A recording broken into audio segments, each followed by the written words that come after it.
រឿងរ៉ាវមួយចំនួនតាក់ទងនឹងថ្ងៃ Valentine មានរឿងមួយដំណើរតាក់ទងអំពីពុព្វជិតម្នាក់គឺលោក Valentine ដែលបានបម្រើសាសនាក្នុងសតវត្សទី3ដែលបានជួយការពារនៃសេចក្តីស្រឡាញ់ដល់គូស្នេហ៍ជនជាតិរ៉ូម៉ាំងសម័យនោះអធិរាជចក្រភពរ៉ូមបានយល់ថាបរិសដែលនៅលីវជាច្រើនគឺជាកងទ័ពដែលមានសមត្ថភាពជាងបរិសដែលមានប្រពន្ធនិងគ្រួសារដូចនេះហើយអធិរាជបានសម្រេចប្រកាសដាក់ឲ្យការរៀបការសម្រាប់បរិសយុវវ័យគឺជាការខុសច្បាប់នៅពេលឃើញរឿងអយុត្តិធម៌បែបនេះលោក Valentine ដែលជាសង្ឃគ្រឹះសាសនាបានប្រឆាំងជំទាស់ច្បាប់របស់អធិរាជដោយលួចលាក់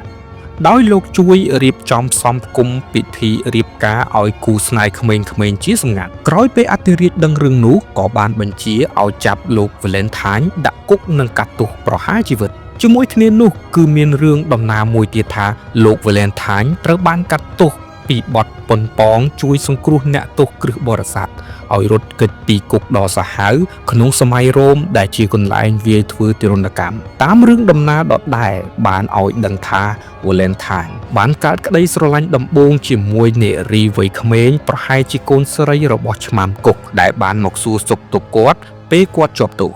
មុនពេលស្លាប់របស់ Valentine គេបានអះអាងថាគាត់បានសរសេរសម្បត្តិផ្ញើទៅនារីនោះថា From your Valentine ជាការបង្ហាញមួយដែលមនុស្សជាច្រើននៅប្រើសពថ្ងៃទោះបីជារឿងរបស់ Valentine ស្ថិតក្នុងភាពស្រពេចស្រពិលក៏ដោយរឿងទាំងនោះបានបង្ហាញពីវីរភាព